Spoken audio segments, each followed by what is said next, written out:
ছোট সাইজের ডাইস দিয়ে কিভাবে একটু বড় সাইজের ব্লাউজ তৈরি করবেন বা ডাইসের কোন কোন জায়গাটি বাড়াতে হয় চলুন আমার ভিডিওটির মাধ্যমে দেখিয়ে দিই। প্রথম পিছন পার্টটি ড্রয়িং করে নিয়েছি, তারপর আর্মহোলের দিকে শুধু সাইডের দিকটি 1/2 ইঞ্চি করে বাড়িয়ে নেবো, কারণ আমাকে 2 ইঞ্চি ব্লাউজটি বড় করতে হবে। যেহেতু 4 পার্টে আছে তাই 1/2 ইঞ্চি বাড়ালেই 1/2 ইঞ্চিকে 4 দিয়ে গুণ করলে 2 ইঞ্চি এসে যাবে। তারপর এস পার্টেরও কিন্তু ঠিক ওই যে দিকটি আর্মহোল পড়ে ওই দিকের সাইডটি কিন্তু বাড়াবো, আর কোনো দিক বাড়াবো না।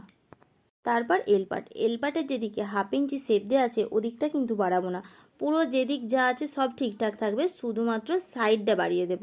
এটি আমার বড়ই সাইজ রয়েছে, কিন্তু যদি বাড়ানোর হয় ওর থেকে আরও 1/2 ইঞ্চি বাড়িয়ে নেবেন। তারপর গোলপট্টির হুকের দিকে 2 সুত করে বাড়িয়ে দেব এবং তার অপোজিট দিকটিও 2 সুত বাড়িয়ে দেব নিচের দিকে। ভিডিওটি পরবর্তী সময় দেখে দেখে করার জন্য অবশ্যই টাইমলাইনে শেয়ার দিয়ে রাখবেন, আর একটি শেয়ার করে নতুন বন্ধুদের দেখার সুযোগ করে দেবেন। ভিডিওটি দেখে আপনার মূল্যবান মতামতটি জানাতে ভুলবেন না। তারপর টেকেনেরও 2 দিক 2 সুত করে বাড়িয়ে দেব। এইভাবে যে কোনো সাইজের ব্লাউজের 2 ইঞ্চি কিন্তু বাড়িয়ে নিতে পারেন, আবার 2 ইঞ্চি কমিয়েও নিতে পারেন, 2 সুত করে কমিয়ে দিলে। এর বেশি আর বাড়া কমা করতে যাবেন না, তাহলে কিন্তু শেপ ঠিকঠাক আনতে পারবেন না। আজ ভিডিওটি এই পর্যন্তই, দেখা হবে পরবর্তী ভিডিও। সকলে সুস্থ থাকুন, সাবধানে থাকুন।